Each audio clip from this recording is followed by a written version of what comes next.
Ferris Bueller's Day Off is a movie for those of us who fantasize of breaking the mundane cycle and taking a break from all this shit to experience this so-called life.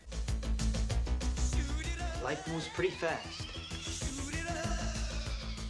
If you don't stop and look around once in a while, you could miss it. The movie was directed by John Hughes, known for writing and directing hit after hit after hit after hit after hit after hit. I would best describe this movie as a sophisticated comedy. Let me explain. This movie's got style, it's got grace, it's really down to earth and at the same time an escape fantasy. It's not sophisticated in the sense that it sees itself above using certain types of jokes. I mean, there's a scene with cartoon slapstick music and sound effects for crying out loud.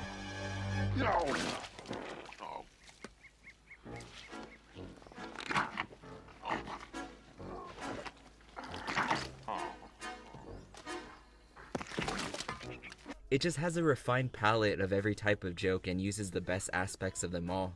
The cinematography in particular I haven't seen done in a comedy before. Every frame is like a painting, lots of still shots and very conservative use of camera movement. For an overall aesthetic I really enjoy. Ferris Bueller is one of the chillest dudes in all of cinema. You'll definitely be coming out of this movie acting a little different, you know what I mean. It's kinda like when I saw Diary of a Wimpy Kid when I was younger, and while walking down the theater aisles I made a conscious decision to slouch so I could be like Greg Heffley. His best friend Cameron is the complete opposite of Ferris, and is a complete stick in the mud. I'm so disappointed in Cameron. $20 says he's sitting in his car debating about whether or not he should go out.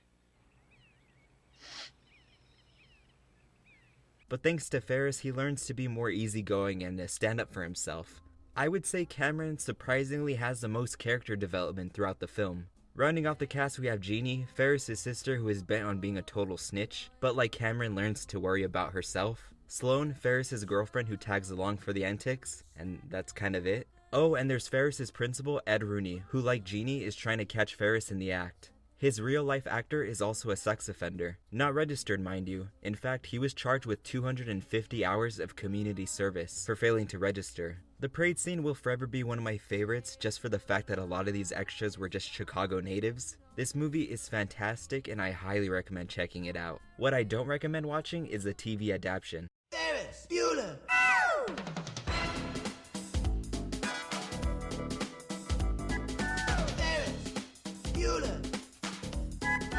It's supposed to be a prequel and none of the actors return to reprise their roles, so really there's no point. Ferris Bueller is too iconic of a character to be played by some schmuck. Goodbye.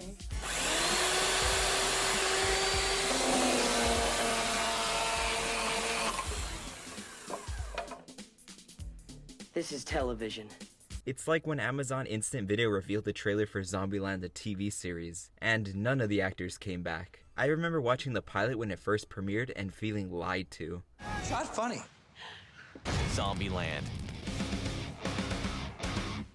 Another thing is, and I know this ties into a bigger problem, but what's up with this DVD cover? Really, that's the best shot you could use? And why did they Photoshop sunglasses? Why didn't they go with this instead? It's colorful, vibrant, and perfectly encapsulates what this movie's about. Why do you have to force me to look into this monster's eyes? But you want to know something weirder than that? August 5th, 1987, a little under a year after Ferris Bueller's theatrical release, Matthew Broderick and Jennifer Grey went on a couple's getaway in Northern Ireland. They had a head-on collision with another vehicle driven by a 28-year-old woman and her 63-year-old mother. While Matthew and Jennifer suffered minor to treatable injuries, the other two women died on impact.